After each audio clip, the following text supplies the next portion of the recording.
To the downside, can we correct a little lower? Sure, we could, but we have a fairly solid trend line here. 97 is way below. So I think the lows look fairly good.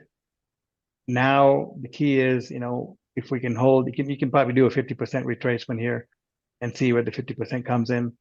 And long as we hold above that, I think we're in pretty good shape. And once we can take 99.50 out and even settle above here, I think that'll open up the upside. Not to say that 101 is not going to be resistance, but I think the overall unfoldment will eventually be to the upside, and the downside might be exhausted. So that's it for the dollar. We'll cover the weeklies together for both currencies. Here's the euro. We didn't quite get to the equal move, and we had a little bit of a bounce. We got above the 1650, and today, we went up and kissed the old trend line and reversed.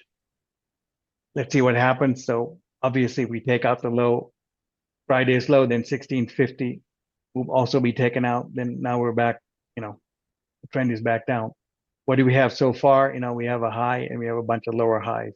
We have a bunch of lower lows. So I think the trend is on, and we didn't stop at any kind of a big resistance that I know of. So I think the trend is down, and the high is in place as much as the dollar low is in place.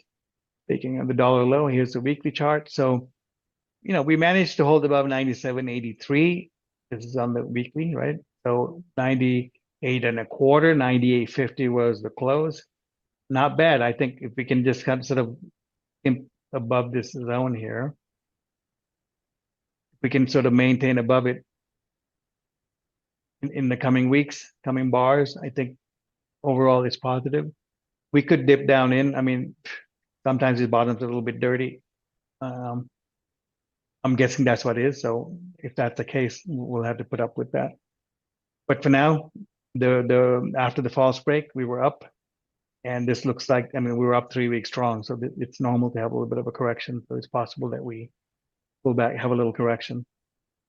But overall, the lows are in place and they look fine to me.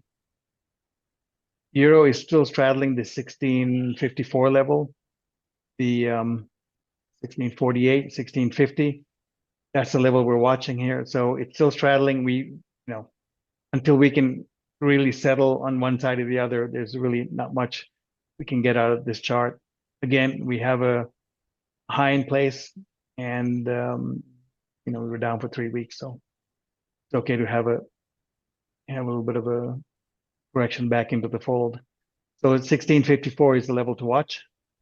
We have the Hang Seng. We talked about if we take out 26,230, we're going to go lower. I talked about the next quarter level, so that's at 25,025, and that's support. If we take that out, then we're down to 2486 level. To the upside, 26,230 is now resistance. I don't know what to say here, Ben. Natural gases. We're eagerly waiting, but not much happening. It's at 298 to $3 has pretty much been the place, right? Yeah, when we failed at that half square last week, I said, we got to watch out, and there we are back to the lows testing. Right. But these are great markets to just sit and write options, So Yeah. long as you don't get chased too much. So, Right. because they're big markets, eh? So anyway, so we'll see what happens. For now, we're still, messing around this 298 level. Not much we can do there.